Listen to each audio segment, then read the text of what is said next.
Alright, everybody, welcome to MotorMotion's Shawfire Supercars Series Season 2 here, Brock Lobby at Blue Moon Bay Infield Layout A. It's been a couple of weeks since you've had me. Yeah, apologies for the last round. I was actually in Bathurst when Bathurst was going on. So, you didn't get me for Bathurst. Look, I would have been really good. Um, to commentate that one. I would have had a lot of fun, but unfortunately, as I said, I was in Bathurst. So again, as always, if my audio is a little bit wonky, please let me know. But yeah, as I said, we have it round 5 for the Brock Lobby. So far, the series has been really good at the moment. Pretty spicy between the likes of Foster, Andrew Scott, and Nick Patasso in the different um, drives and stuff like that, and obviously having Dan Wood start to shake up the series a little bit as well. So, as I said, we are at Blue Moon Bay Infield A. We do have a 20-minute sprint race followed by a 40-minute reverse grid race as well. Um, Tonight we actually have myself and Kris. I will introduce him shortly. He's actually joining me this week. Unfortunately, he was sick the last time, incredibly sick. So it's good to see that he's feeling a lot better. So yeah, it's should be good, but we'll bounce back to the 60-minute enduro that I had at Mount Panorama 2 weeks ago. We had Andrew Scott in Endo 787 taking out that win for Me Cougar Driver Development, taking out the massive 200 points there, followed by Nick Patasso and Dan Wood. Morgan Davey rounding out the edge of the podium, unfortunately missing that one. I didn't see how the race went, so I can't tell you or give you any insights on how that was, but yeah, they had it. Obviously, Foster coming through P5, Atkinson P7, P6, Colin P7, Scotty Taylor P8, Monica Camilleri surprisingly down the order. She's been very good so far, but unfortunately, looks like she may have had a bit of strategy issue or something. I'm not too sure there. And then obviously Peter McKenzie and PJ Max 75. Shane Attard in Sir Dids, and then Nick Pearce in Pearsey, rounding out the top 12. And then we bounce over to the Johnson lobby. We had Wakefield coming through from Ash Spuds. I do believe he may be a new signing for Nick there, so looks like a solid signing. I may need to be corrected on that one, but apologies if that is incorrect. And we had Alexander come through P2, and then Joinson rounding out the podium there.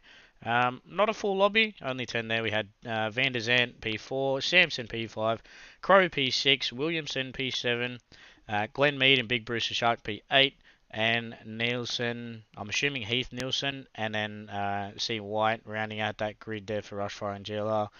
And then we bounce over to the Richards lobby. So we had Hill come through for Me Cougar as well. So that's a double race win there for Me Cougar. So solid 400 points coming in for that team there. We had Tony Griffin coming through P2 and Corey Bagnall P3.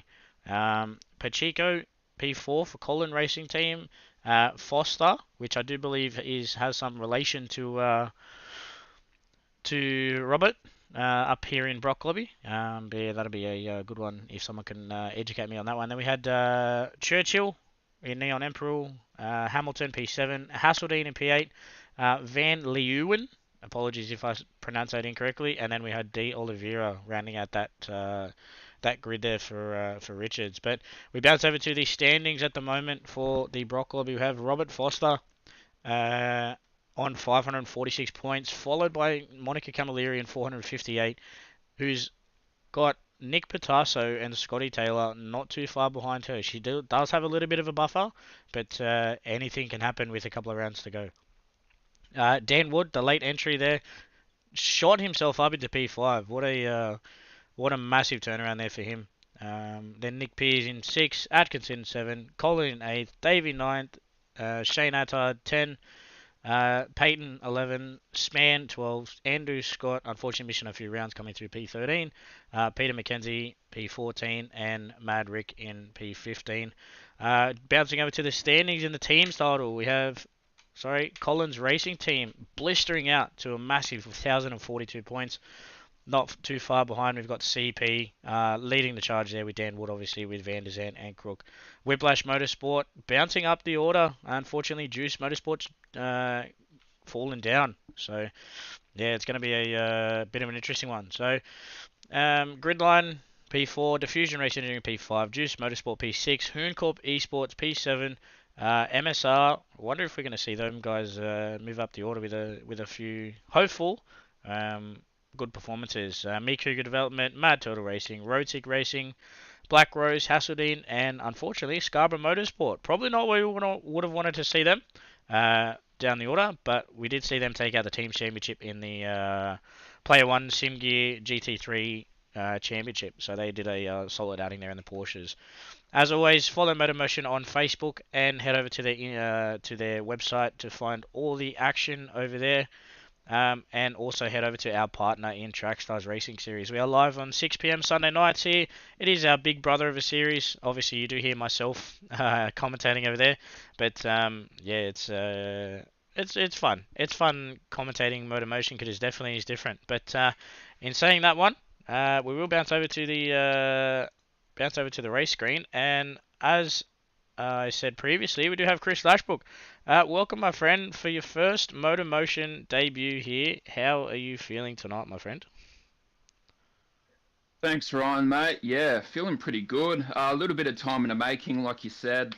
I was pretty unwell a few weeks ago. Winter blues has really knocked me out a little bit, but yeah, feeling good and feeling fresh for this one. So yeah, long awaited, mate. The dynamic duo is back in you and I. We've had some good sessions there in track stars, and yeah, like you said, MotorMotion very different with this layout here with the road cars, the supercars for the Mustang and the Camaro. So I'm pretty interested to see road cars, production cars in race spec. You know, they've got full race tyres on. They're out driving them as hard as they can. So yeah, I'm pretty curious to see what the field can do with these cars, because I know half the grid. I've seen some of the grid around in a few different leagues, and yeah, it seems like these cars suit certain drivers better to others. So no, I think this should be pretty good, especially this track Blue Moon. Hey, haven't done much cutting of laps here myself on this track, maybe just in single player, but yeah, especially that first corner there for these cars, it's going to be pretty dodgy under brakes there, so we'll see what the guys can do, but nah, this should be, yeah, really good. Yeah, it's definitely an interesting format that MotorMotion boys got going on here with the road cars. So they've got less downforce this season than they did last season. So the cars are actually very handy. But what you'll notice is a lot of the cars, they will be set up a lot differently. Obviously, his tuning is open. So some of the guys here, the Mustang is a lot better on tires and fuel. But the Camaro overall in pace is a lot better. So unfortunately, some of the guys in the Camaros you'll see, I'll go up here to Foster. He's got the car set really. He's got a lot of rake, and that's just the Foster way. So Foster's run a lot of rake for a while, and then as I said, we'll bounce down here to PJ Mac where you can see the Mustang's really flat. So that's kind of got to really contest with the top speed of the Camaro. But yeah, it is definitely interesting. But unfortunately, we've had a lot of people not show up tonight. But we do have the addition here of Tyler Lansdale running Peyton's livery. I'm not too sure if he's running actually for Peyton. He's running as a privateer. So, but yeah, I haven't seen Tyler race in this series, but I'll be curious to see on what he can achieve here with this road car, because it's definitely different to what he's raced before. But 10-minute qualifying here. They're 3 minutes 43 in. They started to come through, but Foster's taken an early gap here with a 106.6. So yeah, this is going to be a bit of an interesting race because there's no mandatory compound and it's only ×2 fuel and ×3 tyre wear. So maybe we might see some of those controller users come through. Hashtag controller user represent. Yeah, you're not wrong about that, and even just here with the purple sector just there again, tyre wear's pretty evident already on that right-hand side, the loaded side of the car, especially coming through not just some of these banked corners, but, you know, notice turn 1 and turn 2, we're going to really lean on the right-hand side of that car. So, yeah, going to be all-out attack, but still got to pay respect to the tyre wear, especially along the loaded side of the car. So, yeah, I think driving with discipline and not pushing too hard early might give you a bit of spare rubber towards the end. So, might not be the fastest will win the race, as we've seen not only track stars, but even MotorMotion as well. So the Mustang might be favoured here, but yeah, like you said, the Camaro has an outright pace, so a lot to play out here with these two cars for sure.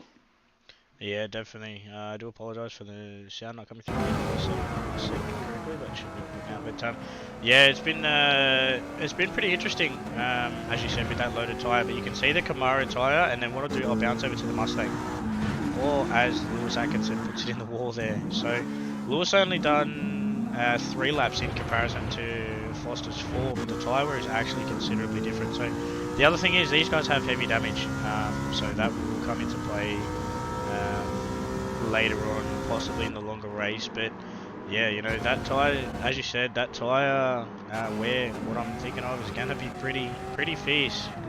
Look at Nick's tyre front right there, but yeah, so one person you will need to watch out for in the longer race here is Monica. So she's really good on fuel, really good on tyres. She's a little bit down on pace, but she does have a very good strategy call when it does go her way. She's really good in the 20-minute, 40-minute races. Don't be surprised if you see her bounce up the order just out of nowhere. So just under 4 minutes to go, I'd be keeping an eye on people down the bottom end of the grid, especially Monica Camilleri.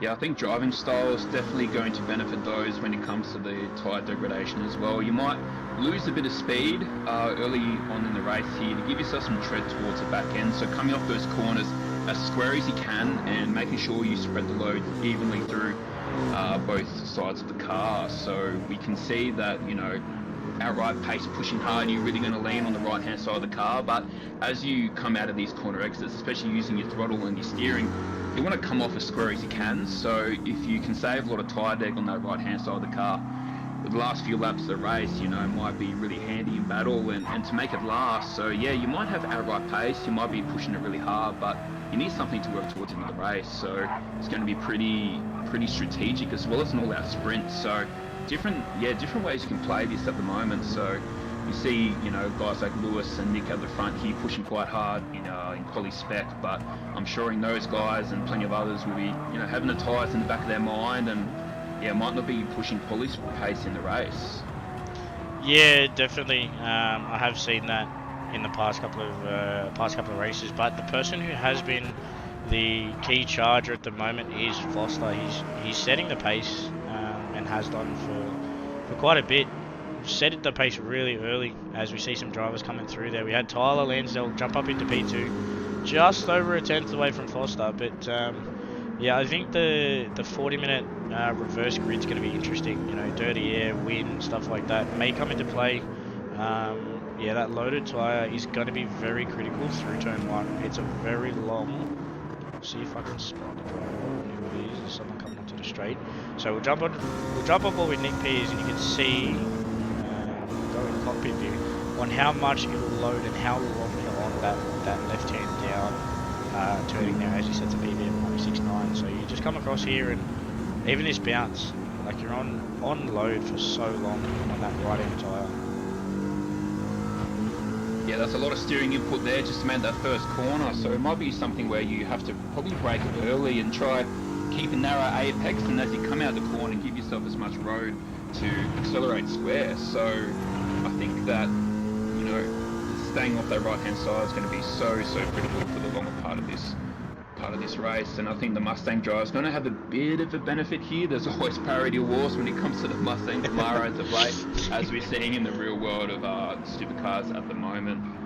And we're seeing a good spread of manufacturers across the top of the board towards the bottom here as well. And yeah, there's going to be, you have to really be careful with how you manage the tyre, because when you're in battle, you're going to have to think about when to push and when to defend, because as you're defending and as you're attacking and managing the tyres, you know, you're going to be approaching, especially turn 1, turn 2, very differently. And I think if you're going to try to save your tyres, you don't want to compromise too much speed. So we might see some people, you know, in heated battle packs that might probably burn their tyres more. So if you're at the front of the grid or even anywhere on the track, you want to be in clear air, because it will give you something to work towards the end of the race. Yeah, definitely. You know, that parity may come into play here. From what I can see at the moment, as you said, with the parity of the cars between them, we've got a Camaro out front with Foster, but then P2, P3 and P4 are all Mustangs. The next Camaro is Nick in P5. Saying that, he just jumps under P4, but this qualifying session is very close here between P3 to P5, even P6. Oh, okay, sorry, P7. So from P3 to P7, you're looking at just over 2/10, which is, in a road car like this, it is very minuscule. So the guys are just finishing up their laps now, but yeah, I think there's going to be a bit of an interesting race, especially some of the other drivers, you know. I'm not where I wanted to see Monica. She has been a bit of an underdog at the moment. She played a really good strategy at Autopolis, but looks like she came together with Dan Wood at the second last corner. But yeah, it's going to be very interesting as Foster just decides to poke the bear and set another purple lap on his last lap. So, but we'll keep an eye on Tyler here because he's going to go quick. Oh, that is very close there to Foster. Damn, just under a tenth of a second there. Tyler with a really impressive lap there, and even though this is qualifying spec, Ryan, I'm just paying attention as he's scrolling through some of the names there. Tyre, as you were saying before, with I just noticed Tyler's tyre deck there in quali spec and a few of the other runners there. That quite a considerable difference between some of those races at the moment, especially Nick when I look at Tyler and even Foster. So I don't know if that's anything to go by for race trim, but that can definitely play a part, and even the fuel burn as well. So yeah, there's so much strategy here despite it being a brief race. So a lot to think about whilst trying to keep the car on the track. Yeah, definitely. You know, it's already hard enough trying to race around here. They do have a mandatory tyre type change in the first one. They shouldn't do that, but anyway, that should only be for the second one. So that'll be interesting, which means that it won't be a sprint race. Here, give me a second.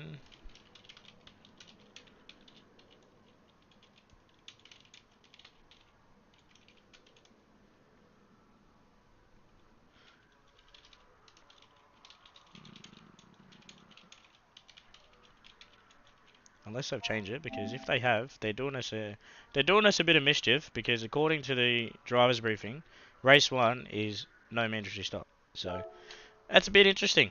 But yeah, we'll run down there. But back on that tyre where that is the old Camaro. So Tyler looks like he didn't stop. So that's the Mustang tyre wear in comparison to lap time. So if he can set those laps in the race and he doesn't have to stop, that'll be very interesting when it comes into battle with the likes of obviously Lewis and Foster up in first for diffusion. But yeah, it's definitely an interesting series. I do quite like seeing the road cars here um, at MotorMotion. It's definitely very interesting to see. It's probably not something in my forte, but you know, it's always good watching other people race it. But yeah, I don't know about you, man, but I probably wouldn't. Probably wouldn't dip my fingers in this kind of stuff. To be fair, it's good to see some of the road cars in the game get some love, considering the ratio from race spec cars to road cars is quite considerable, considering Gran Turismo's agenda by trying to please as many people as possible in the wider audience. So I like seeing these road cars, these performance road cars get some love in series like this. And I think the fundamentals of driving these cars are very different to race cars, and I think there's some transferable skills, but at the end of the day, that it's quite different to, you know, say, for example, the Mustang Group 3 car. So I think it's really good that they're dipping their toes into road cars in race trim, and I've steered both of these cars in the game previously, and I'll tell you, it's very, very different than the race cars, especially on the brakes. The braking performance is left to be desired compared to a lot of the race cars. But the top speed and the horsepower, especially in the Camaro and the Shelby GT Mustang race car. So I think that it's awesome that they're doing it, and paying homage to the supercars here in Australia as well. So I think that's awesome for me. And there's so much the game offers with customizing and all that sort of thing. So it's awesome to see the road cars get some love, especially the Camaro. I know they're discontinuing that in the real world, so giving it a little bit of love in this series is good as well. But I'm a Ford man through and through. But I'll try and not show any bias. But we can see with that qualifying session a lot of quick times, but I don't know if that's too much to go off in the race. In the race, you know, you're not doing a massive endurance sort of race. I think the tyre wear is going to be crucial, and I think the driving style is really going to come out. You were saying before with the controller drivers, I don't know how much they'll be favoured, but I mean, if you've got some rubber to play with in the end, I think that's really going to benefit you, especially controlling the car and the trail braking. I saw there's a massive bump there at turn one. As you're approaching turn one and starting to veer to the left of the car, it's almost like a not 45-degree angle there or something like that. The car hits a bump quite hard. So even little things like that, when the tyres are looking a bit average, you're going to play a key part in getting through the race. That was a good note there on paying tribute to the Supercar Series here in Australia. That is definitely what they are basing it off.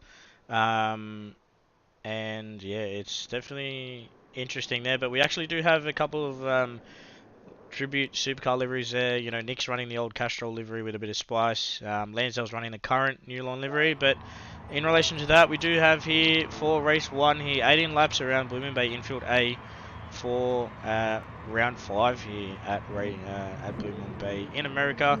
Obviously, it is, I think, a fictional track. I can't remember it correctly. Please correct me if I'm wrong. But we have 4 lights, 5 lights. Everyone's ready to go, and lights out. And here we are, ladies and gentlemen, for race 1 here at MotorMotion for the Shawfire Supercar Series. Foster gets an early lead.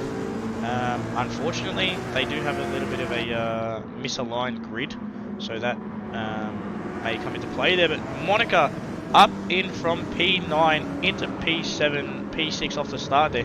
Doing a solid job there. The cameras are doing us dirty on this one, not getting much of the action. But yeah, that was a good start there. Oh, Nick running really wide there, going through turn 2 and 3.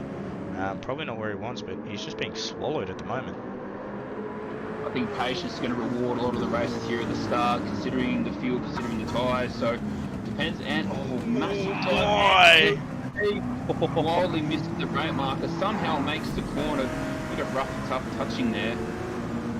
Don't think he accounted for cold tyres and how much speed he's probably carrying accidentally with that toe. But yeah, everyone got through there cleanly. Not any damage or anyone losing too many positions there. So that's a good outcome there. We'll have to look at what happened at the end of the race with that one. But yeah, already we're seeing some movers and shakers with the order. We've got Lewis up into P2 at the moment, Lansdale 3rd, and Nick 4th. Nick's just a little bit off that front group there.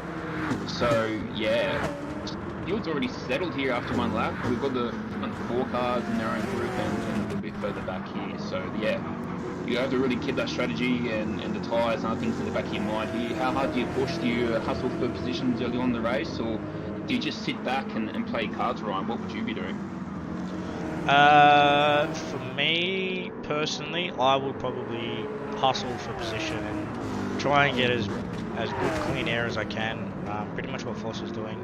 You know, obviously yourself, you've been racing GT7 for a little bit here in you know, Trackstars and a couple of other leagues. The dirty air in this game is definitely not what you want, but Foster takes a very alternate line there to Lewis. Lewis is very sharp on the inside, where Foster takes a really wide line and squares it off there, as you were saying earlier. But yeah, Lewis up in P2 at the moment. He's on the hunt for Foster, but that Camaro is hitting the legs. It's opening. It's opening its legs. Pretty evident there, isn't it? Yeah, I don't know if I'm mucked up in saying stretching its legs. That's the one. That's what I was meant to say. I said opening its legs last time out at Seaside, and Ando corrected me. He goes, mate, how about next time you just say this? I'm like, okay, sorry, I don't remember that one. But yeah, that straights there for that Camaro is definitely not there. But from the looks of it, I think Lewis really closes down time through all this infield section.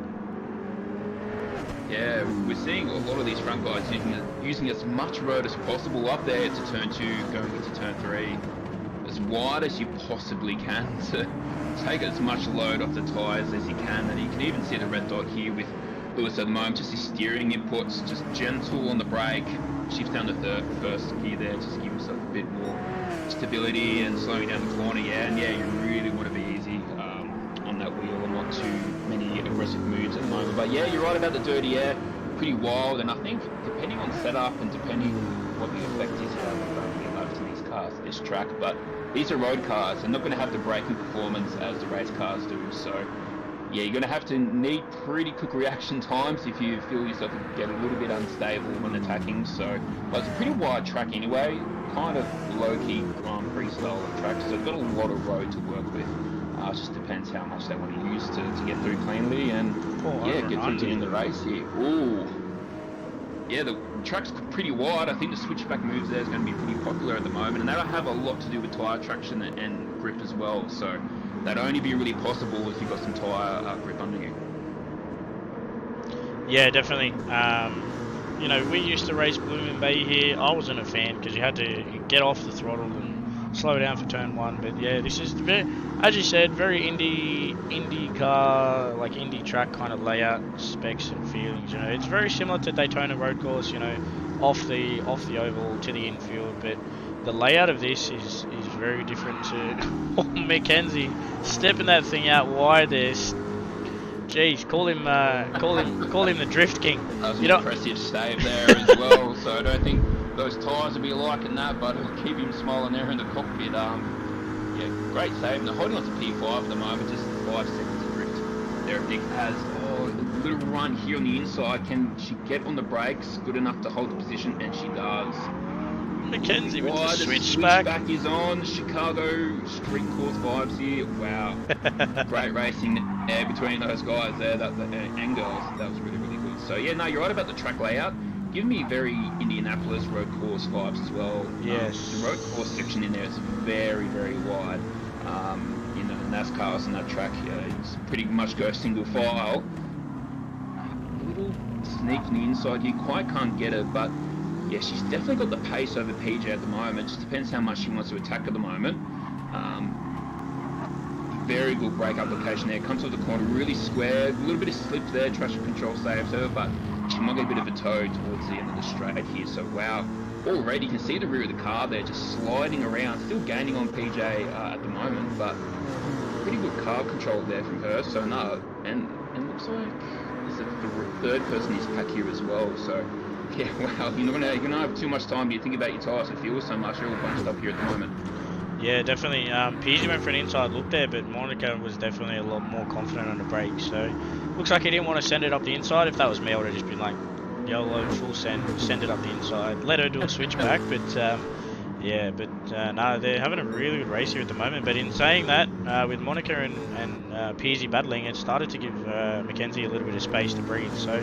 But 6.5 seconds up the road, we bounce up to Nick. They're still on the back. Oh, they're battling here. Oh, Let me here we go. see what happened here with Tyler. Something happened between Lewis, Tyler, and Nick. We'll jump on board with Nick. So we'll go closer to Tyler. Nick's hard on the brakes there. No contact made, but it looks like Tyler and Lewis might have got a little bit hairy there, which invited Nick to dive on the inside there, as Tyler lost a lot of extra speed from that corner there. So. Yeah, it looks like they're all pretty bunched here. Second, third, fourth with Lewis, Nick, and Tyler at the moment. Probably geez, that toe effect's quite strong, isn't it? And gets it on the inside. A little bit of door banging. Nick gets it done though. Lewis will be looking for a switchback here, but just doesn't have the power to get on the inside. So it looks like Nick will hold on to P2 for now. He'll do a switchback here. He'll hold the inside here. Great stuff for these guys, really clean, but Lewis might have a good toe here, hard on the brakes. Yeah, the Camaro is a lot better under brakes than the Mustang is, which is a bit surprising. So I think that does have to have something in cooperation with the tyre wear too. So speaking of tyre wear, Mr. Nick Patasso, look at him go. He's the tyre bandit. He's gonna have to pit. Lewis getting really loose there. He'll have to pit there. He no chance. He's going to try and pull another Dragon Trail. Dragon Trail, he ran on killed tyres for a good 3, maybe 4 laps, and he actually got swallowed alive. So, yeah, that was definitely interesting. But yeah, Lewis and Lansdale having a really good battle here.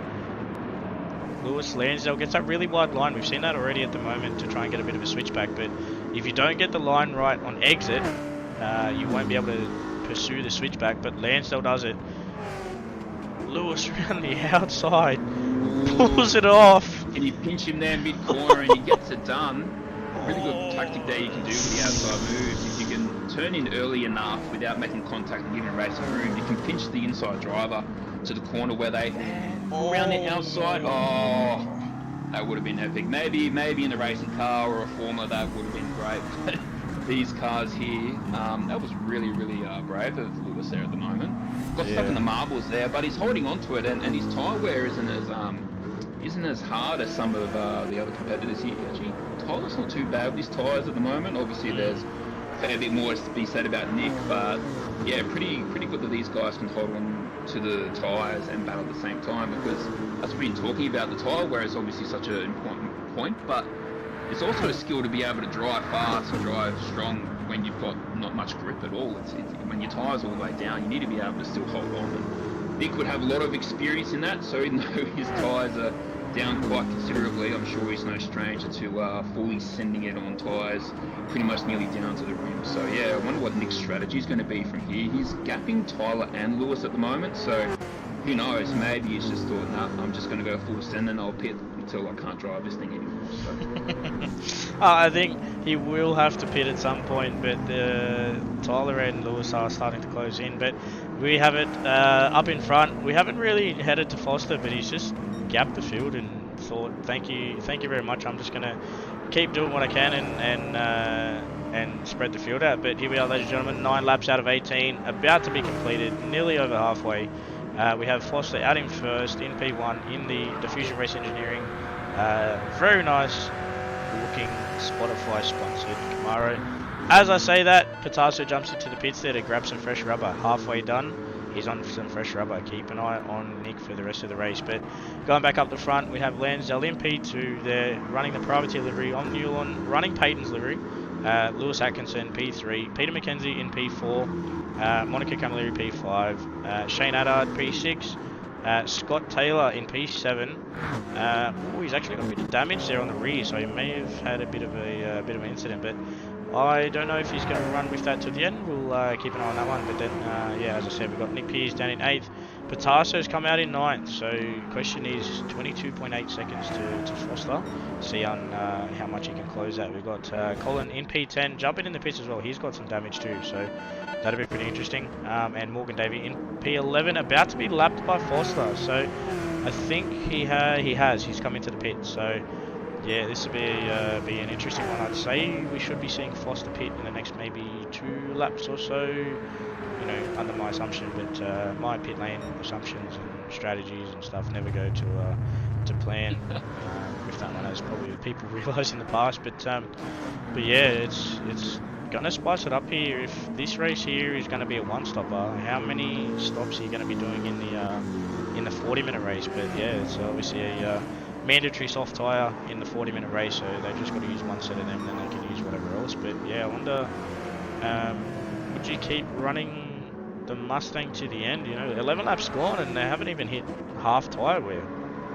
Yeah, I was going to touch on that before. Despite Foster being in clear air and lapping with pretty good speed, his tyres are just nowhere near the kind of degradation that the Mustang, especially Tyler and Lewis, have up front at the moment. So you would think just to try to stretch it out and manage the gap there and run it to the end. I'm not too sure if there's a compulsory stop in this one or not, but if there isn't, then yeah. So I mean, adding laps, you know, you've got lap times just over a minute. I don't know if it's really, unless if you're desperate or you have damage, then yeah, I'd be trying to stay out at least. So Foster, yeah, that right, pretty worn out, and that goes to say a lot about driving style, especially on the loaded side of the cars. If you can tell if the driver has more degradation on the front tyre compared to the rear tyre, can really tell you how they're driving into the corners. So with Foster there, big toe there, or maybe a mistake. Oh yeah, looks like Calamari has some damage to the front there, so it might have been contact on the wall. Peasy has some damage as well, so that'll be interesting. But Nick as well. Nick doesn't have any damage, so yeah, Nick Pearce does, but Nick Pitasso doesn't. It's confusing with the Nicks, but right. Quick check on my screen there with the front division was pink. Colin's actually got some damage, so it looks like he may have come together with some of the lap runners, but not too sure. We'll have to touch on that one. But while we're here, we'll see if Foster jumps in the pits. He's running a really tight line, I'm assuming so. No. While we're here, lap 12 of 18 just finished. We'll jump on board with Foster for a lap. We'll keep an eye on how he runs the lap and see with those worn tyres and how he manages them. Still doing 106s, so he hasn't dropped off pace, but the question is, can he keep those Mustangs at bay? We will see here with only 6 laps to go. But in the meantime, stay tuned, ladies and gentlemen. Keep an eye on this lap here from Robert Foster.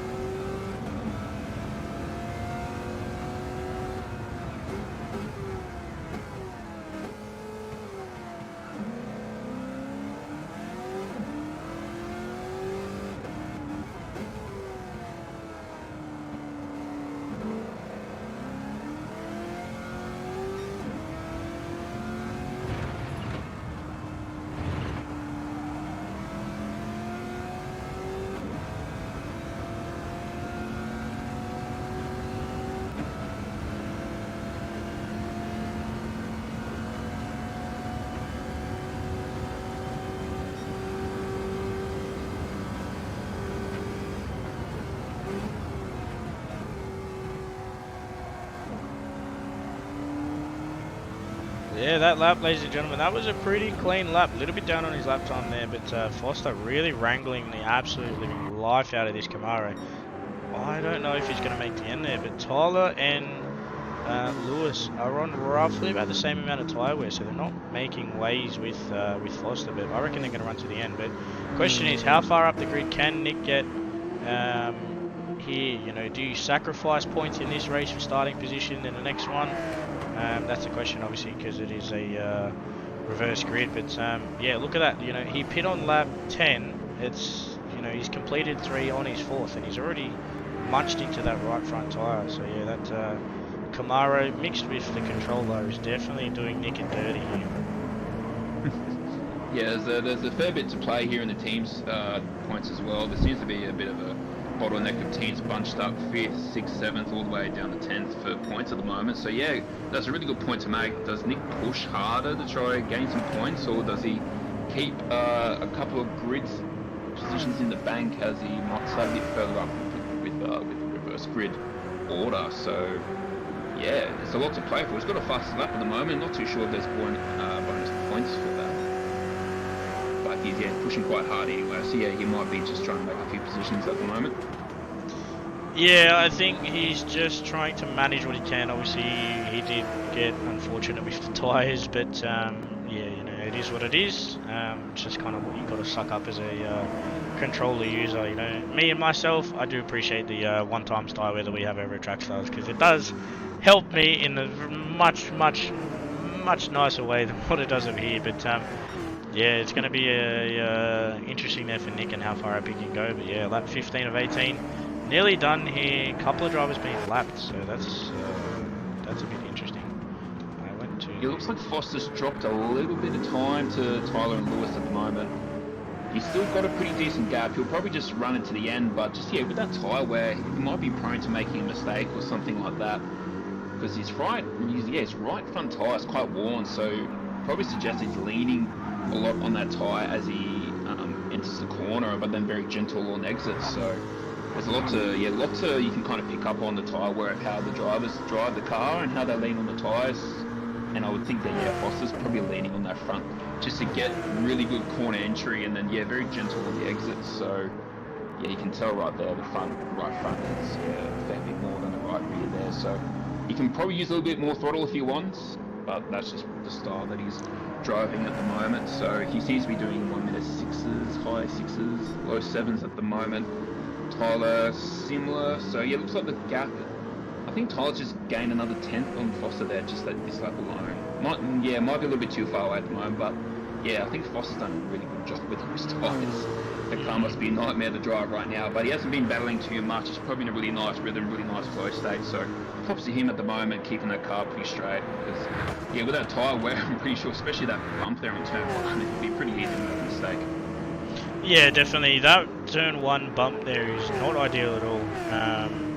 You know, Indy road course doesn't have it, but Daytona does. And, you know, if the car's not settled there, like, you can see how much of a gradient change it'll be. We'll jump on board here. Like, the car's really up in the gradient, and like you can see how really much aggressive. It unsettles the car there. It's massively different there. So you really got to make sure your car's settled on the gradient change there, mixed with the rotation change, and really there's a whole lot of stuff going on because you're trying to get the power down at the same time and trying to float through the corner. But he's starting to close down on Adard here, but the question is, with 1.5 laps to go, can he close down 2.5 seconds? I don't think so, but we'll wait and see. But yeah, Lansdale slowly closing down to Foster, but honestly, for me, I think it's a little too late here for Tyler. But yeah, we'll wait and see what he can do in race 2. He will be starting in front of Foster, but yeah, as you said, ladies and gentlemen, Foster is starting his final lap here. Tyres are pretty much well dead. I know we're just beating a dead horse here, but it's always been the question and the subject here. But yeah, field's really kind of spread out now. Nick's closed it down to 1.7. I think it's going to be on like Donkey Kong at the end of this lap here for P5 between Nick and Shane here. But yeah, that'll be one to flick back to. But this lap is all ever so quick, sorry. I like it, but yeah, Tyler really close there. Unfortunate. yeah, I don't think he'll be able Yeah. to get that win there from Foster. But yeah, I'm just praying for a mistake there from Foster at the moment. mhm. So still gained nearly half a second on this lap. Track position prevails for Foster. Coming out of the last couple of corners now, and yeah, terrific job managing that car at the front. Look at that right front tyre there, Ryan. Jeez, I bet that car must have been sliding anywhere. But he comes to the checker flag now, takes the win and a really impressive drive and a fantastic debut there for Tyler as well. Looks like Lewis dropped off the pack there, but for a solid P3 there, despite battling MPJ. Solid, great job there to take fourth position despite a first lap shenanigans there with a few other races there. But yeah, really good job for him.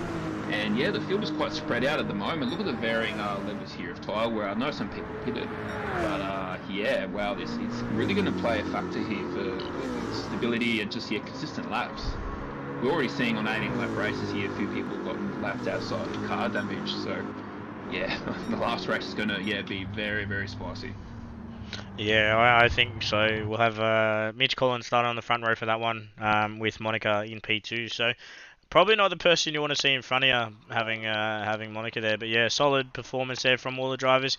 Nick coming across the line with fastest lap with a 106.2. But yeah, as I said, and as you said and touched on, Foster stayed up front, managed the tyres, managed the fuel, and come across the line for the win. He went lights the flag and takes the win there. And Tyler coming across P2 and Lewis P3. So I think that was a 1-2-3 there for how they repeated qualifying. So I think Nick may have been 3 or 4. I can't exactly remember. But yeah, you can see there, really opposite to what the Supercars series in Australia is at the moment.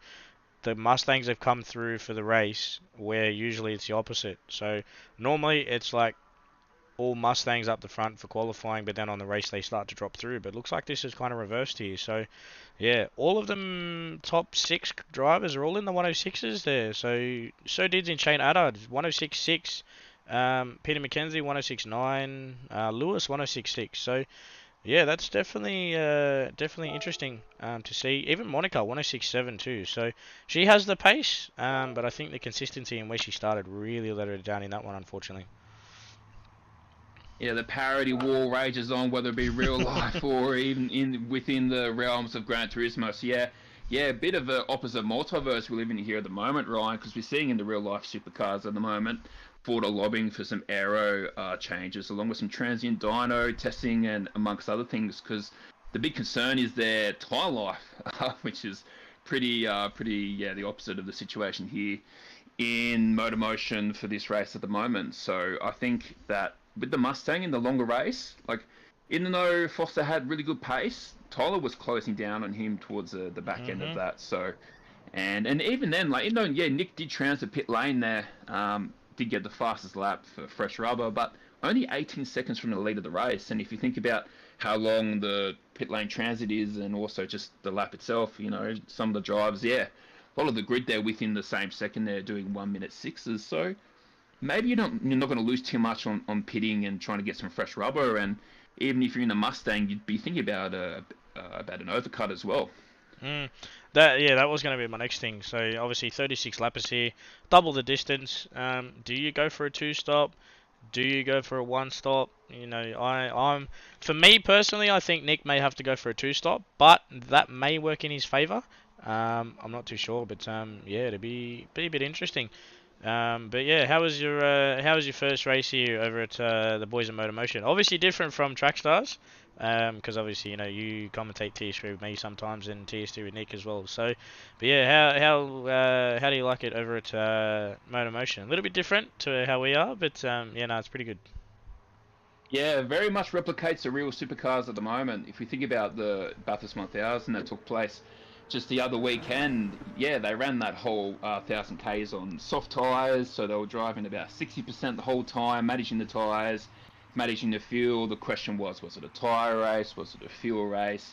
Parity, which car's quicker? So yeah, very much replicated to the real thing. So yeah, that's a great job there by MotorMotion to bring supercars to life. We don't have the pleasure of having the real supercars in race trim in the game, but the road cars are doing a pretty good job here. And it's like I said, very, very similar to the real thing. You get a lot of the vibes with the tyres, and some of these liveries are really good as well, especially yeah, don't want to be too biased. I am a Ford guy, even though he's my team boss. That Castro livery looks really good, and even that Newlon livery. I'm trying to think, is it Scott Pye's livery from last year, or is it Premier Racing's livery this year?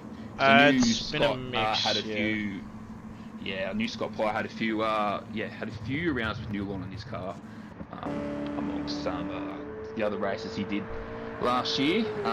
Yeah, really good job to a lot of these liveries here at the moment, paying homage to the supercars we all know and love here in Australia. And yeah, just looking at that Castrol-inspired Camaro there, just makes you think of the Victory Parade. They were celebrating 60 years of Bathurst the other weekend, and you've seen Larry spin the old Commodore there that Jack actually restored himself, and among some of the other cars out now, going full send. Despite the heritage of that 2005 electrical Falcon. So yeah, give me a few of those vibes there at the moment. So yeah, but as you're saying, Ryan, a lot to think about strategy here.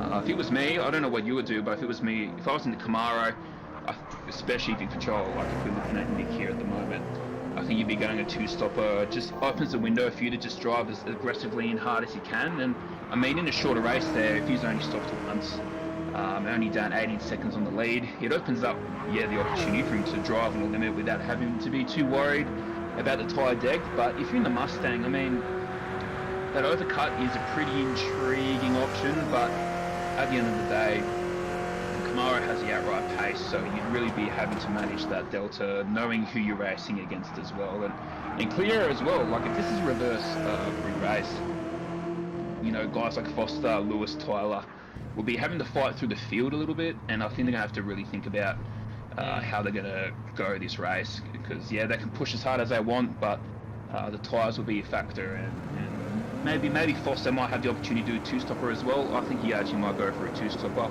I don't know what his raw pace is like, but I think that would be an option. For the guys at the back there in the Mustang with Tyler, so I think you'd be looking at an overcut, but with heavy damage as well, that might open the opportunity for some other strategies to smack on some new tyres as well. That 18 lap race, already a few lapped cars and a lot of damage as well, and that was half the race distance. So, and a lot of people getting lapped from that as well.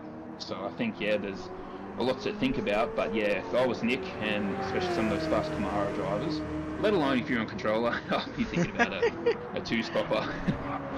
There's definitely some things to think about, but just as we're in a bit of an intermission here between race 1 and race 2, giving the drivers a bit of breathing space, or giving Nick some practicing of trying to work out where he's gone wrong with the tune or where he's gone right. We will take a look. Those mediums work, I think. As you can see on the medium tyres on, I don't blame him. So he's going to try to extract some pace out of those. Good. So just as I said, also obviously we are in a bit of a in the middle here. But like, subscribe to the channel, follow us over at MotorMotion YouTube, Facebook. All of the series info's over there. A big thank you as well to all the admin. Makes my life a lot easier as a streamer. I get given everything. I just got to kind of put it all together and make the production there. But it is pretty good here. But while we're here, I'm going to take a short little break, play an intermission video, and then we will be back very shortly for race 2 here at Blue Moon Bay Infield A.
Right, ladies and gentlemen, here we are for race 2 here at Blue Moon Bay for the Shawfire Supercars Series. It's 4 lights, 5 lights, and we are off running here. Colin with a really laggy restart there. Peasy on the inside on the run to turn 1. Can he get the overlap done? No, he doesn't. He does get the position there from Monica. Scotty around the outside. Look at this move here from Scott Taylor. Can he pursue this move around the outside? Oh, Monica really gets that momentum there and does steal it back off him. But yeah, it's this is interesting on how the grid's shaken up there. Look at where Foster is from P11. He's in and up to P7, about to take P6. So this is some early moves here from Foster. Not wrong about the rack on that car. Look how high the rear is up on that. I'm surprised it doesn't get an insane amount of wheel spin like he's driving a Group 2 car. But yeah, up to P7 already. He's going to be really happy with that, with his climb to the top of the leaderboard at the moment. But yeah, Nick up into third already as well.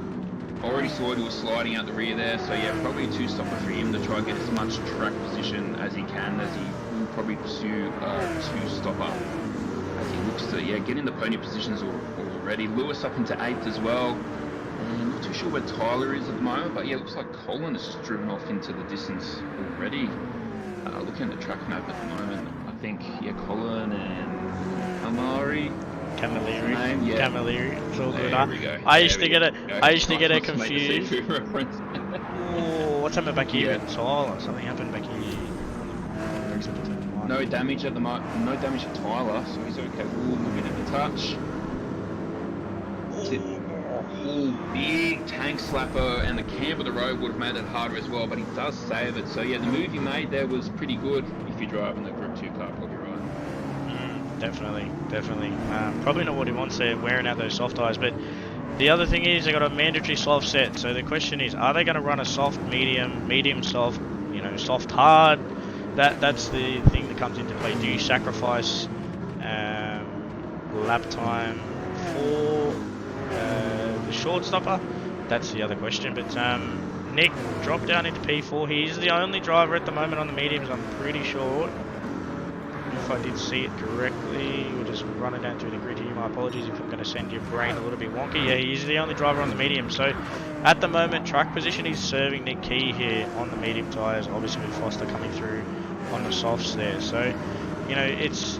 Oh, Foster actually just got swamped by Lewis and Attard.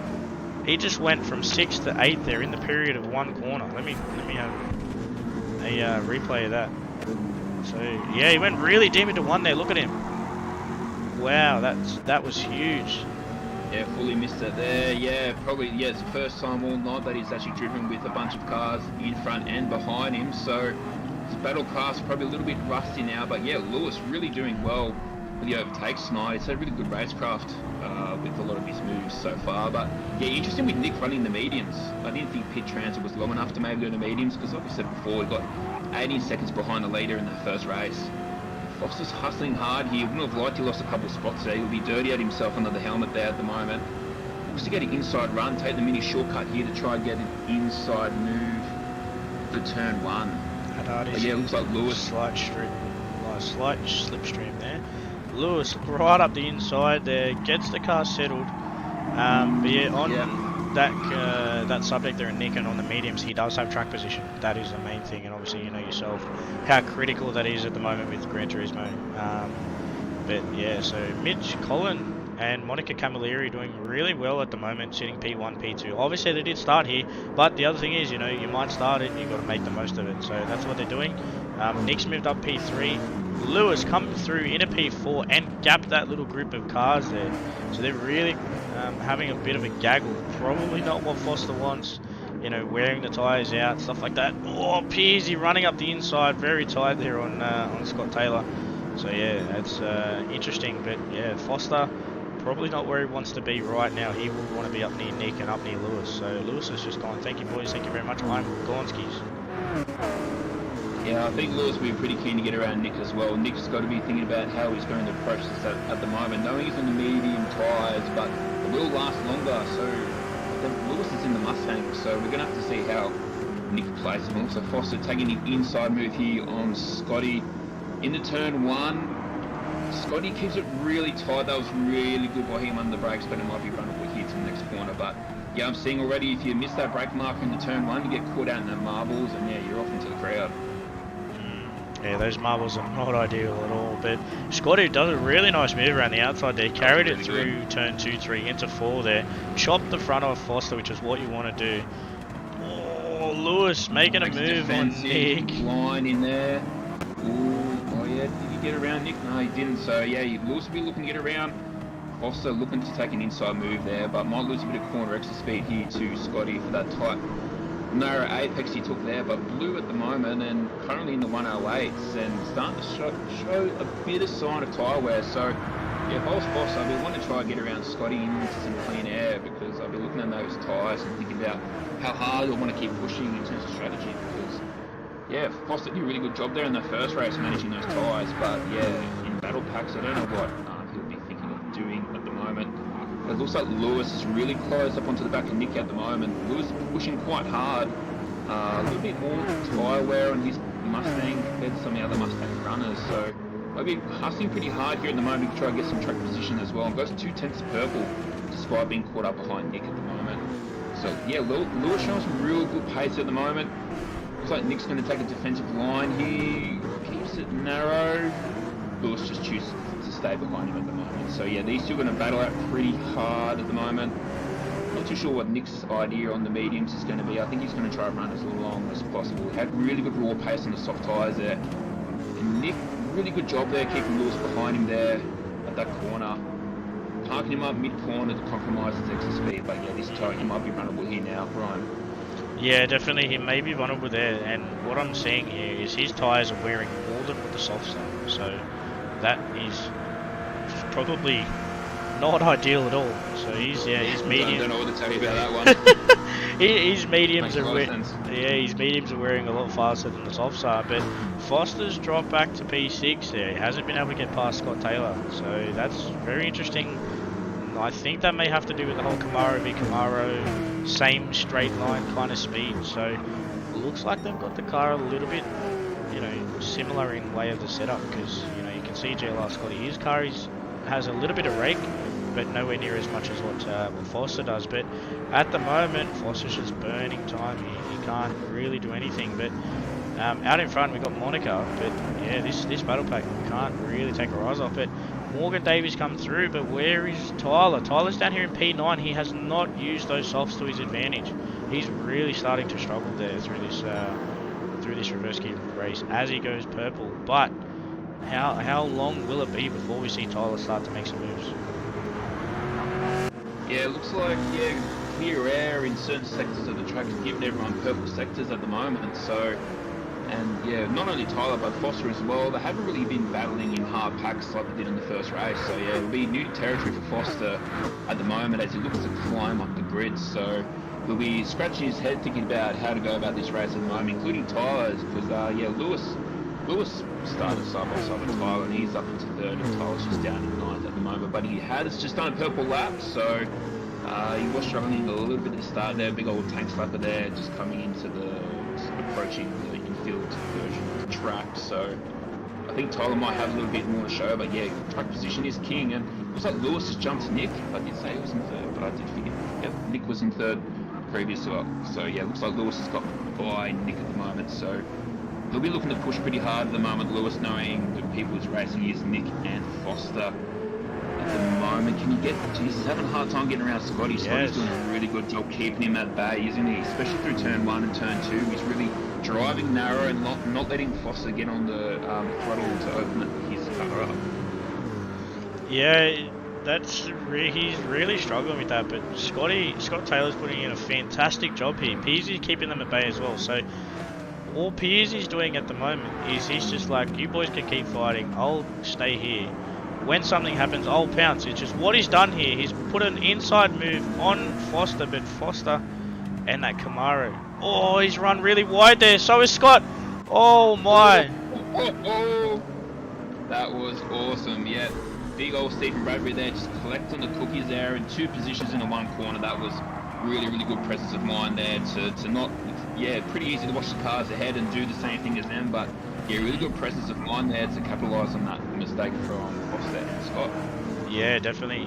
Looks like Scotty ran really deep there, and Foster tried to match him. So, you know, one person goes deep, the other's going to follow. But yeah, ooh, Scotty may have had an incident with Foster. Looks like he's just let him pass. But Scotty has the run here. Can he get him into turn one? That is the question. But yeah, Pearsy took that Stephen Bradbury there and thought, "Thank you, boys. I'm gone. I called it 2 corners before. Did I? Did I not?"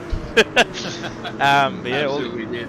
yeah, but oh, Lewis at the moment up into P2, so he's about to be on the hunt for Monica. Monica, be careful, And Nick watch just out. jumped into third there as well. Just got past Colin as well. So Monica, yeah, with a bit of fresh air at the moment, but Lewis pushing hard at the moment, and Nick's just grabbed third position back there. So Nick's going to have, if he can hold that position and manage the gap between himself and the leaders, I think he'll be in a good position when he transfers pit lane. Yeah, the other thing is, I think if Nick's going to go for a 2-stop, he may be pitting in the next probably 3 laps or so, maybe 4. Might run the medium soft. I'm not too sure. He's doing consistent mid to high 7, so I don't know if he's going to take that tyre. The tyre gain. May run a double soft. I'm not too sure. That'll be interesting. The other thing is, I never know what the tyres are going to do each week, which keeps me excited because I don't know, you know, how long the tyres are going to last, you know, what the cars are going to be like. Nick's actually running a very flat car this week, so 4 weeks ago, last time I did stream out at Autopolis, he was running a very raky car, same as what Foster's running. So he's gone for an alternative setup, so maybe that's he's gone for maybe a slippery car, you know, a bit more straight line speed. I'm not really sure, but yeah, might have to ask him. But Lewis is on the hunt here. Monica's under threat for Lewis to take this win. But where you don't want Lewis is you don't want Lewis out in front, especially when Foster's in P5. But yeah, I want to be keeping an eye on where Lansdale comes out of all this. He's still in this gaggle of cars, slowly picking them. But yeah, Nick Pearce, he did go for a stop there, so he was in P5, I think, when he did stop. So that'll be interesting. I don't know what the transit time looks, about 30 seconds. So yeah, that's it's going to be interesting on where the other cars are going to come out. But Foster in P5 in clean air now, so this will be the thing. But his tyres are worn compared to Scott. So with Scott having that track position, he really was making Foster use those tyres like quite a lot here. But yeah, Lewis still hasn't managed to get past Monica, which is interesting. Yeah, we can really notice the driving styles of some of these guys and girls with just their tyre wear. If you flick to Foster, his tyres, you can notice that right rear is nowhere near, especially in the first race, near the front. So you suggest he leans in on the corner very hard, but doesn't use enough throttle. So maybe that's maybe, you know, Scotty was able to park him in some of those fast corners because he's not using as much throttle application. I know you're talking about the rake in his car compared to Nick, so I'm not too sure if that's making his rear end just a little bit looser, and maybe feels might not be able to throttle as hard. And if you look at Nick's tyre wear, his front right pretty burnt out, but everything else is looking okay for the time being. And yeah, you know, the mediums were chewing up there at the start. They will last longer than the soft tyre, so Nick might come alive a little bit later on his tyre set. But yeah, it's going to be interesting to see how he goes with it, because that soft tyre in that first race didn't last very long for him. So definitely a 2-stopper. It just depends what tyre clip he's going to go with. Lewis has made the move here when Monica was watching stuff and making sure I had everything all sorted for the stream. But yeah, that's I think Monica just really needs to just suck in behind Lewis now and just use that cap there as we go to Nick, play the cue the Tokyo Drift theme song. But yeah, Foster's about to come through here. He's starting to battle. You know, you can see this now. He's gone from doing 108s and 107s. He's punched out 2 106s in a row. So you don't want to give Foster clean air or anything. But Nick's tyres are just about the same as what Foster's are. So maybe being lap 13. Oh, they got to do a mandatory stop. So I think Nick may try and push this out as long as he can go. So yeah, that'll be interesting. sure, absolutely. And yeah, I'm not too sure how present he's going to be at Foster, but he would have known, he would have been on the softs and battled a fair way behind the grid. So not too sure how hard Nick is going to make Foster's life at the moment. But yeah, they're running two very different strategies at the moment. So yeah, Nick might be trying to make these mediums last as long as he can. So he definitely got a bit of space to get on the throttle there with his rear tyres there. But yeah, the front is looking a bit hard on the wear at the moment, so he might be compromised on his corner entry and exit, but he's got enough power to get the car straight. So it's like Foster snuck up here at the moment. It only felt like not that long ago he was battling with Scotty. He's already on for third position here at the moment, but two very different strategies from Nick, and he's going to try to park him up as much as he can, despite the difference in strategy here. So yeah, Nick playing this one very smart at the moment.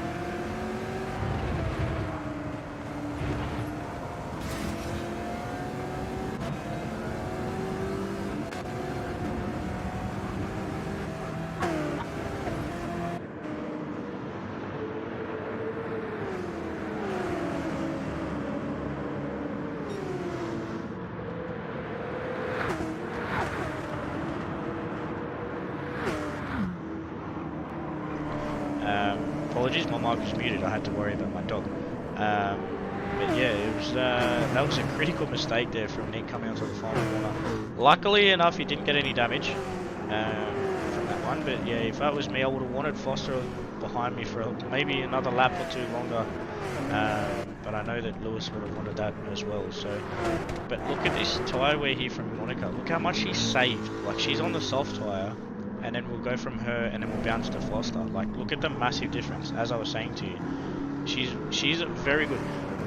She currently has the nickname of Queen of Saving Tyres. And Ando has the King. Everyone knows that in pretty much nearly Australia and every single league that Ando races in. He's like the maestro. He's the tyre whisperer.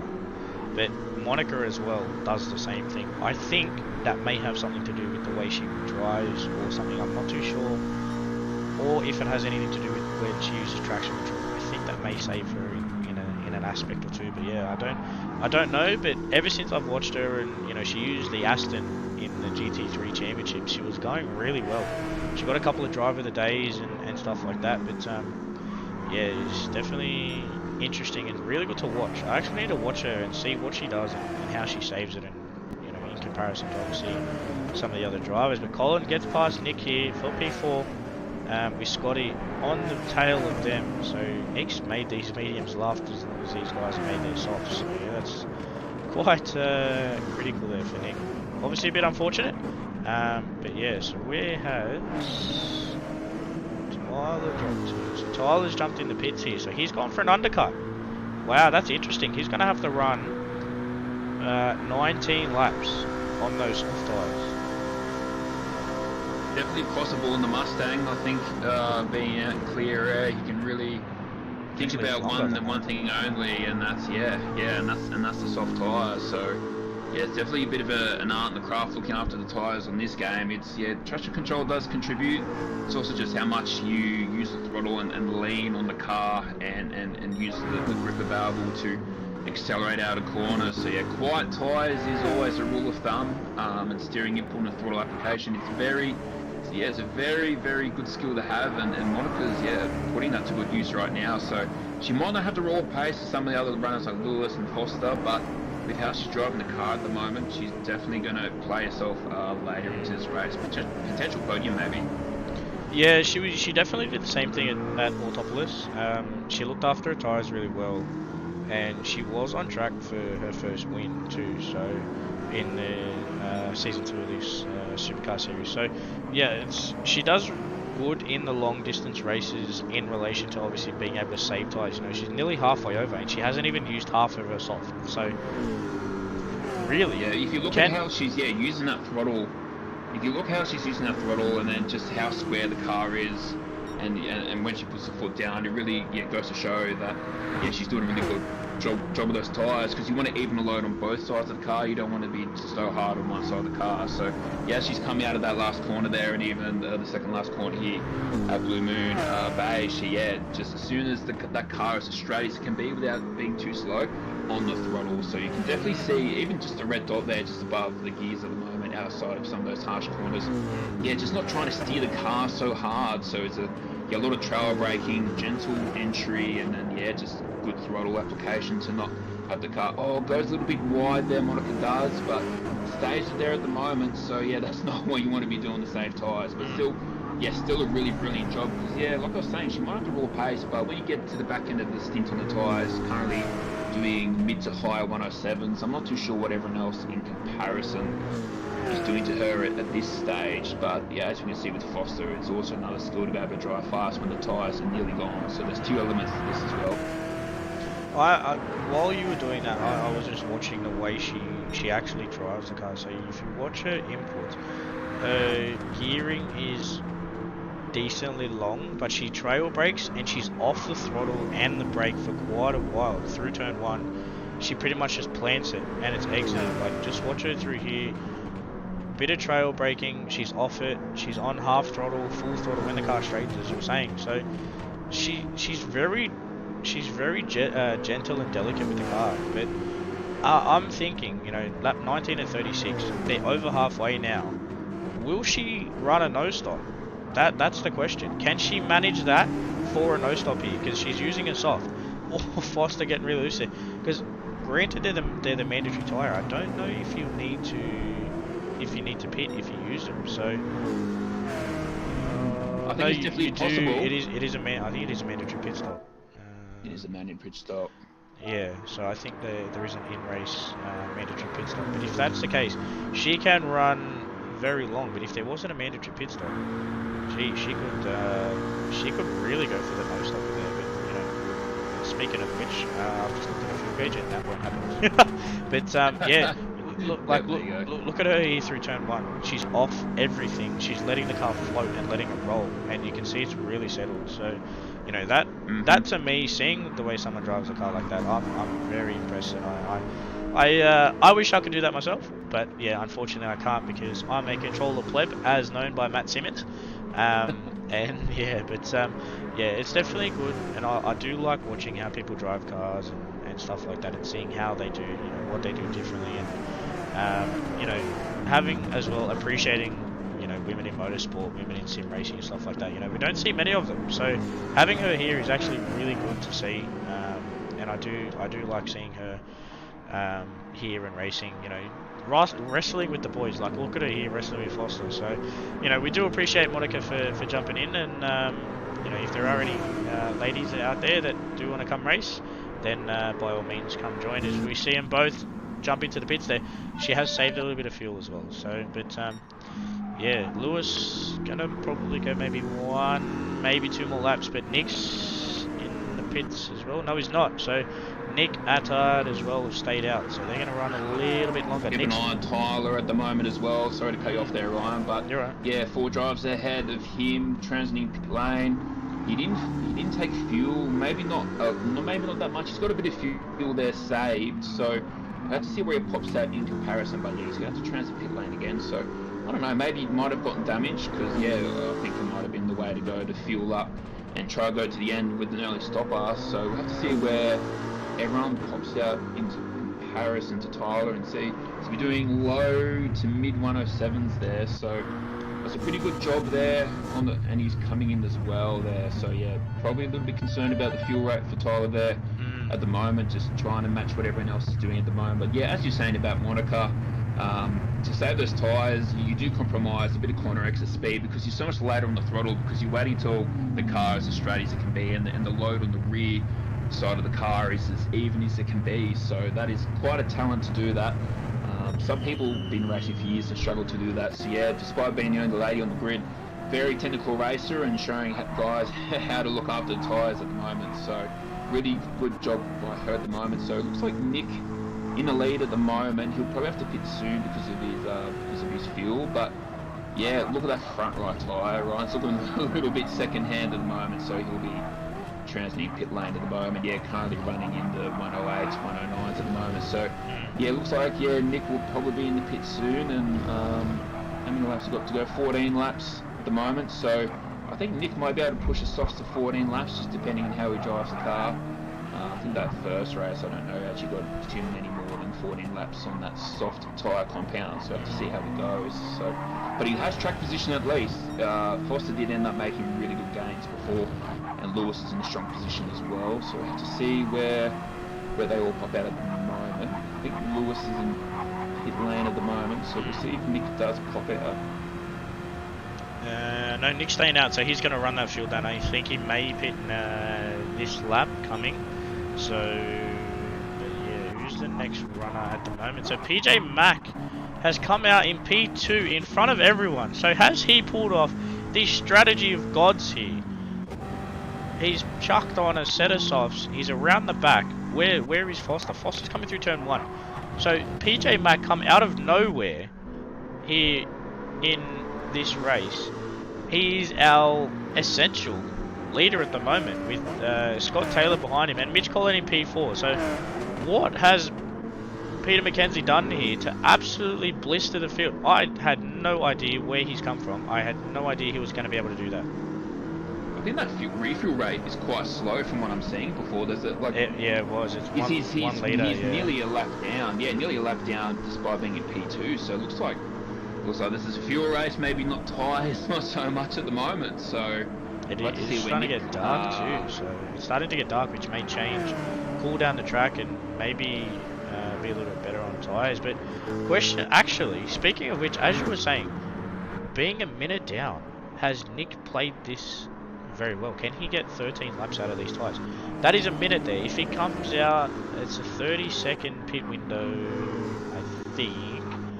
If he has, oh no, never mind, he'll have to fill fuel. So we have Kez Audio in the chat there saying order a hamburger and eat it by the time the pit stop is finished. Mate, you are not wrong there at all. But we need to keep an eye on where Peter McKenzie is in comparison to where Nick comes out. This is going to be the massive critical thing, because I think Nick may have played this to perfection, but can he make those softs last? That is the question. But at the moment, Peter McKenzie, P2, coming through here. I don't know how much fuel Nick's going to need to get to the end. With that refuel right there, Ryan. Yeah, here we are talking about tyres, and it's been a massive fuel race for track position. So looks like PJ might jump Nick here. He'll have to sit for a bit longer, but not as much. So, and look at that. Yeah, how's that for a fuel race? You can put the tyres in the bin, Ryan. It looks like this is fuel all the way to the end here. So we're talking about Monica's tyres, we're talking about Foster's tyres. PJ's come out of nowhere. Yeah, really got to drive to discipline to manage fuel, because you want to push and you don't want to let people go, and that inner racer in you, competitiveness, wants to push. So to let people go, to just watch everyone do their thing, takes a lot of discipline to be able to do that. So PJ, Scotty and Colin have really played that to a T. So, and Foster 12 seconds down from the lead. Might be possible to come back, so that's where the tyres will come into it. So if I was the leaders and looking at people like Foster and that coming through the field at the moment, I would be thinking about let them come, let them push, let them chew their tyres, and then I'll have enough in stock ready to play defence by the time they arrive. Yeah, that was very unfortunate there for Nick. It's dropped him from P1 all the way down to P6. But another thing here, Tyler Lansdale's had a massive issue here. I'm not too sure what's happened, but he's all the way down in 11th place and about to be lapped. So that is massive. I would not have expected Tyler to be this far down the field, but maybe the car combo and stuff like that has really hurt him. But the other thing is, look at Lewis. Lewis is down here in P9. We saw him running in P1. So I think, yeah, this field has gone from, I don't even know, like, this field is really shaken up. As you said there, Foster 13 seconds. I don't know if he's going to be able to pull that time back there to Peter McKenzie. So will we see Peter McKenzie here for his first win here in Shawfire Supercars? That is the question. Yeah, that's if it does, this is going to be the strategy call of a god. So whoever it is looking down on him, mate, you're an absolute demon. Would have been good to know the refuel rate was pretty slow. They must be dropping teardrops per every few hours into those fuel tanks. So yeah, don't worry about the tyres too much, Ryan. Looks like we've got a fuel race here as we the grid is quite shaken up at the moment. So it looks like PJ and Scotty and maybe Colin as well, driving to a lap time, short shifting, sitting behind some people, coasting into some of the slow corners to just manage that fuel. And if the refuel rate is that slow, then you'd want to save as much as you can. Even if your tyres are burnt or you're worried about it, then that's going to be a massive advantage. So yeah, even though Foster has raw pace, we're going to see him in the charging mode already taking nearly 2 seconds off PJ in the lead just with those last 2 laps there. So he might go up in the podium positions, but I don't know. I think Foster might be playing a mistake from those guys at the front at the moment. But yeah, wow. Yeah, don't worry about the tyres, Ryan. Looks like fuel has been the strategy this whole time.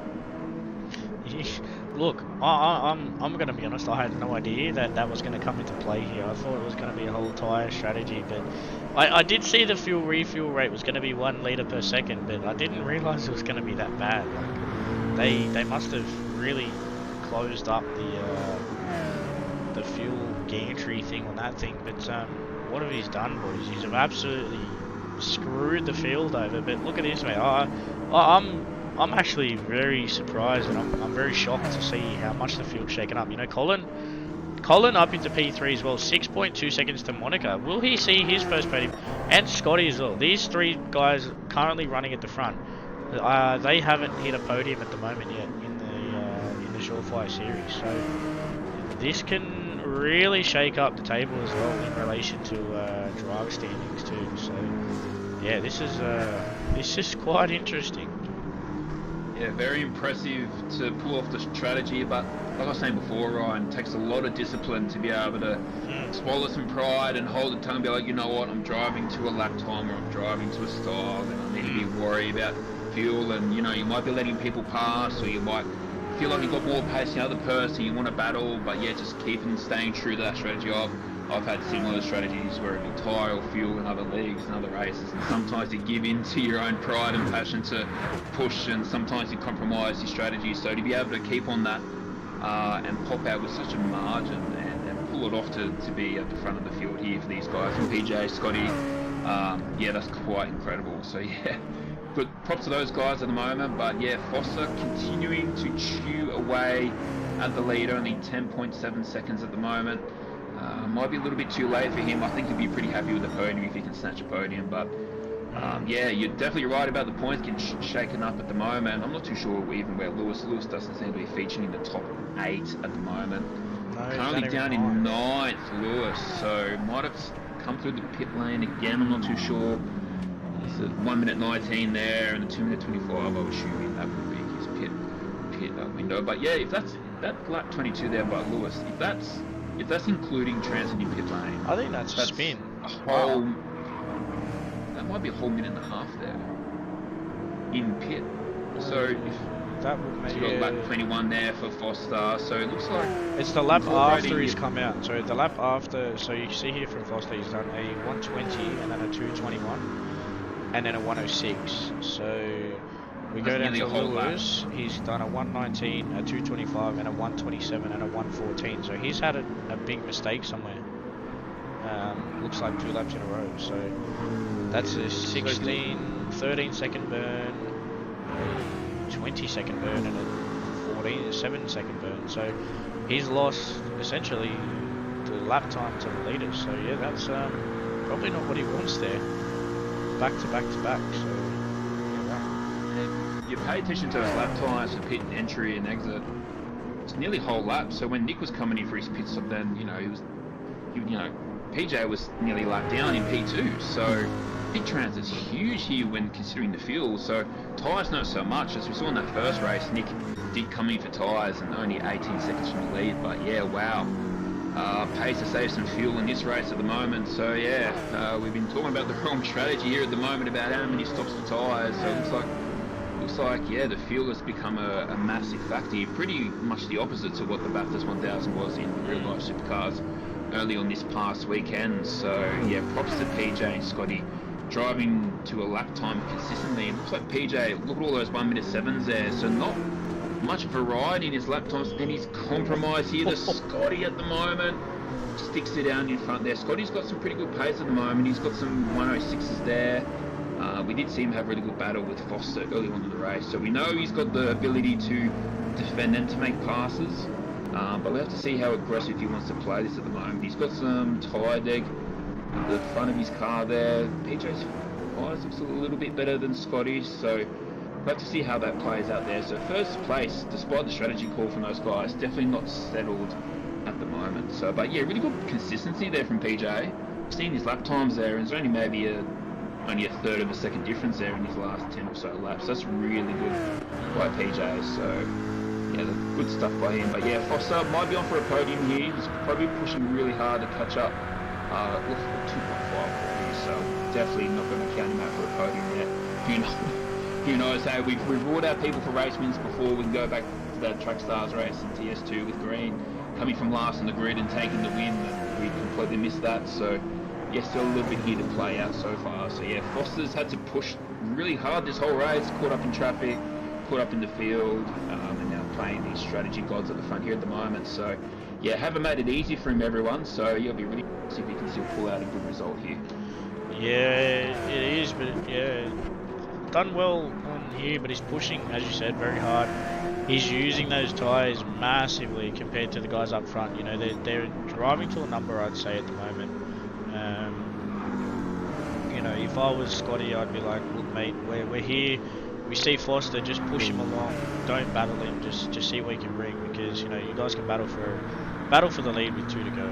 That's what we want to do. You know, they're coming across the line. 31 completed, 5 to go. So yeah, it's going to be interesting to see here. But yeah, if that was me and I was in Scotty's position, I'd be like, mate, let's get a move on and start pushing him. So yeah, it's kind of curious to see here. But Tyler still nearly on the brink of getting lapped, but his tyres are really worn. But yeah, as I said, 31 laps gone. On 32nd lap, we'll do a quick rundown to the group. We have been focusing on the front there. So we've got Peter McKenzie in first place at the moment, Scott Taylor in second, battling for the lead here. 5.2 seconds back, we have Colin on for his best result at the moment, so fingers crossed we can see him there. Foster fighting through the field here, obviously starting from dead last with the reverse grid race. Nick Patasso has just got past Monica Camilleri for P5. Camilleri P5 for Whiplash Motorsport. Shane Addard in P7. 11 seconds back we have Lewis Atkinson fighting with Morgan Davey, he was in P9. Nick Pears and P10, and Tyler Lansdale rounding out the field in P11 there. So yeah, quite interesting one, but yeah, I'm curious to see what lap 35 and 36 bring. So yeah, that's going to be really interesting. Yeah, don't know how vulnerable PJ is going to be to Scotty here at the moment. I'm just watching his inputs. He's short shifting quite a bit, pretty gentle on the throttle, pretty gentle on the brakes. He's definitely, maybe not only saved fuel in the first stint, but I think he's underfueled in the pits to go race again the same strategy to finish out the race. So you can definitely see he's much more conservative on that throttle compared to Foster, who's just in full ascend mode activated at the moment, and even Scotty a little bit as well. So don't know how much PJ has to play with playing defense. He probably wants a bit of clear air if he's trying to monitor fuel as well. So yeah, we'd hate to see him, you know, coughing and blown over the finish line because he's run out of fuel here. So he's definitely keeping an eye on that fuel gauge as well as trying to hold off Scotty. As you can see, just on the straight here, just shifting at half revs at the moment. So even into 6th there, pretty early into 6th gear at the moment. Still in the 107s, but driving not as aggressively, so that's really good pace in those conditions at the moment. Looks like Foster's jumped into 3rd at the moment. In the night conditions, they're racing pretty dark at the moment. Those headlights on everyone's rear bump will be pretty evident, but yeah, gets a move done pretty cleanly there as well.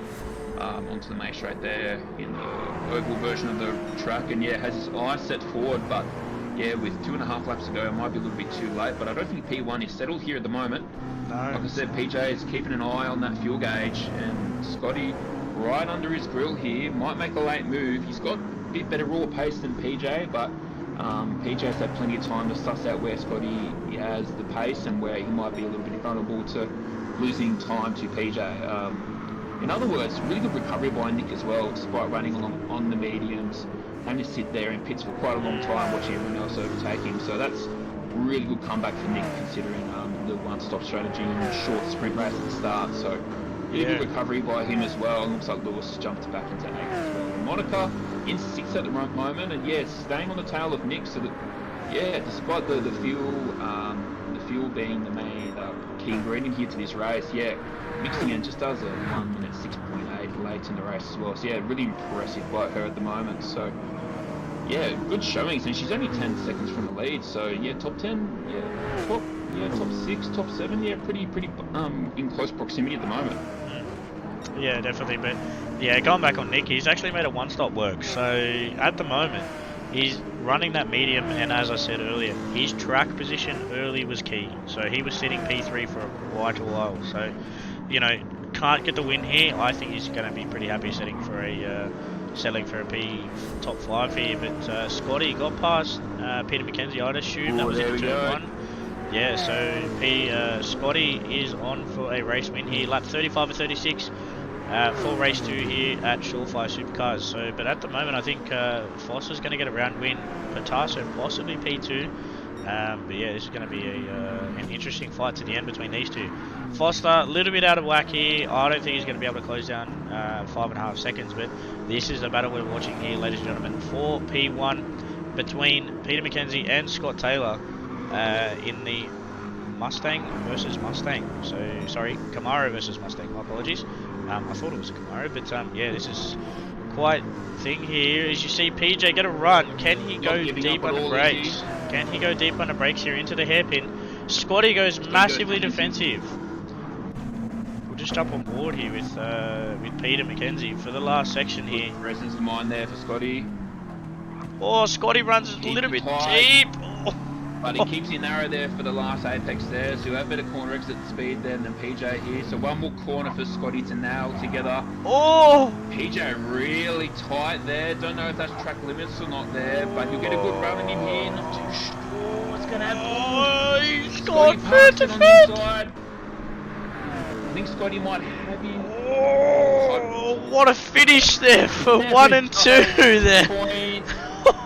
0.05, half. Oh 10. my god. Yeah, the win for Scotty there, his heart would have been in his mouth there. PJ cut the curb quite hard there for the last corner to get the run on Scotty, but the toe wasn't enough for him to get the jump. So congratulations to Scotty there on a brilliant strategy drive, and also really good race craftsmanship from him there. So fantastic stuff there, and good battle for PJ there as well. So yeah, strategy wins the race at the end of the day. Nick with the one stopper, PJ and Scotty, really playing a good race, and Foster just raw pace gets himself onto the back end of the podium. That was an absolute wild race. As I've said before, you know, raw pace hasn't necessarily been the key ingredient here. We've been watching the tyres so closely, Ryan, and as we've got some more people still to come over the finish line here. Wow. So, yeah, you can have the pace, but if you don't have the smarts, then it might cost you a good position for this one, right? Wow. Yeah, definitely. Wow, that was a massive finish there. Because I think he had the run, but Scotty went on a massive defensive, and that's what all he had to do there, mate. Congratulations to Scott Taylor. That was hard earned. That was a hard earned victory there. He did start P4 and he finished P1, mate. That's critical there. So, yeah, wow, what a finish. That was absolutely phenomenal. That was crazy. That was absolutely ridiculous. Look at that, 0.048 across the line in a 40-minute, 36-lap race. What an insane finish between Peter McKenzie, coming out of nowhere as well, in that Mustang. That was absolutely crazy. But yeah, I don't know, man. That was an awesome finish. That was an amazing finish there between those two. You know, Scotty looks like he just played that strategy to perfection, saved his tires, and managed to just sit behind Peter, let him use his tires, stuff like that, and he actually pounced when it mattered. So 2 laps to go, he pounced, made the move, and he just sat in front, positioned the car pretty good, nearly ran wide going onto the double apex left-hander down the back of the infield. So yeah, wow, what a absolute finish there. But running through the grid here, we have Scott Taylor in GLR Scotty taking the win here at Race 2, don't mind the top saying R4, it is round 5, not 4. Followed by Peter McKenzie in P2 and Robert Foster from the back of the grid, rounding out the podium there for Diffusion Race Engineering. Mitch Collin P4, Nick Patasso P5, Monica Camilleri P6, Shane Addard P7, Lewis Atkinson P8, Morgan David P9, Nick Pearce in P10, and Tyler Lansdale P11. Wow, what a race, mate. That was the best Supercars race I've seen to date. That was absolutely fantastic. Yeah, that was mega stuff, wasn't it? Very calculated risk by PJ there towards the end of that to cut that curb quite hard. My first thought to myself there, I thought he was going to get track limits. So, yeah, rolled the die there, took the shortcut and got a really good run on Scotty. But, yeah, really good presence of mind of Scotty. It's just to move him over to the left a bit, made that run a bit narrower and to hold him off. And, yeah, really good presence of mind, like I said about Scotty. Last 10 laps of that one to just watch PJ sit behind him, play his cards to perfection. And yeah, he did have the raw speed over PJ at the end of the day, but PJ with fantastic consistency on both of his stints there to manage the tyre, still run some pretty good lap times there in the low 107. So yeah, fantastic. So yeah, if we knew the refuel rate was going to be so slow, Ryan, I think we would have had any time to talk about tyres at all. So yeah, first race and second race, completely different ways to race that. So some people with raw pace struggled in that second one, and the flip side for the other race as well. But that was, yeah, wow, that was really, really good. And I think there were some really good drives in there in the field as well. Monica, really, really good there to finish sixth and only 10 seconds from the lead as well. And I think Nick did a really good job to make that one stopper work as well. I think he maximised his result this evening, and I think he'll be pretty happy to walk away with that, knowing that the control of life for him does chew away on those tyres pretty hard. So I think he'll be happy with that. And yeah, a few other drives, even Foster as well, coming through the field from the rear, having to battle quite hard and battle with the eventual winner there, Scotty, actually earlier in that first stint. So Foster did a really good job there to survive and push that car to the limit and make it on the back end of the podium. So, man, that... that was crazy, man. That was so much to watch, and yeah, very much like the current supercars, isn't it? There's a lot of strategy. So yeah, wow, that was fantastic. Yeah, you can definitely tell that PJ, Scotty, and a few of the other runners there did their practice and did their homework ready for this last one, because I think you and I were a bit lost for words to see the grid so shaken up after the first round of pit stops there. We thought it might have been a glitch in the system or something. So that was wild to play out there. So yeah, so much to these cars, this track and this series in general, outside of just driving the car as hard and fast as you can. So yeah, props to PJ, Scotty, and yeah, Foster there as well on the podium for that last one. Yeah, definitely. And yeah, as an interesting race concludes, that will be near towards the end of the stream. But last call, as always, as we all always obviously do over at MotorMotion, we go with driver of the day. But my driver of the day would be Foster. That would be the smart thing to do. But I'm gonna have to go with PJ Mack. Unfortunately, he didn't have a good race one, but that strategy call in P2 to come through fighting with Scott Taylor for P1 and the finish there, that was absolutely fantastic. He's got my driver of the day for sure. And even Colin, he's got to be a close second for me. He's not the strongest of drivers, but he was up there and he was there when it mattered. So yeah, that was definitely a strong showing there. But who's your driver of the day? Just before we finish up this stream. Yeah, I was going to say PJ there, Ryan, for similar sentiments that you said, but I'm going to have to go a little bit left field here. And I know he did win the race, but Scotty, not only just for the strategy there and the move late on PJ, but even earlier in that first stint, battling really hard with Foster, keeping it at bay for quite a few laps there. So he might have not had the pace that Foster has, but managed to hold him off really well, and that could have played a role in the end result, because Foster really needed that track position and that open air to pull down his incredible his speed that he's been showing. So I think that was really good by Scotty to park him up for as long as he did. And yeah, like in and though Foster 5 seconds or so off the lead there to round off the podium, that could have been the difference to a race win or not. Yeah, definitely for sure. But no, that was a very good shout there. But yeah, that is it, ladies and gentlemen, for round 5 here at MotorMotion Shawfire Supercars.